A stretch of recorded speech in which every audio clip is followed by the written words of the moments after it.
How to create a Facebook Marketplace account.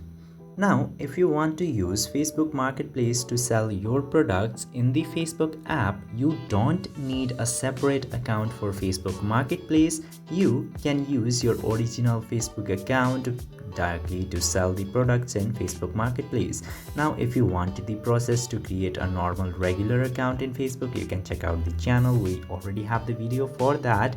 And after you make Facebook account, you are gonna see the marketplace directly from this bottom row. Simply tap to this icon and you will be in the marketplace, and you can very easily buy and sell your items in Facebook Marketplace. So this is how you can very easily create an account or use Facebook Marketplace with already existing Facebook account in Facebook.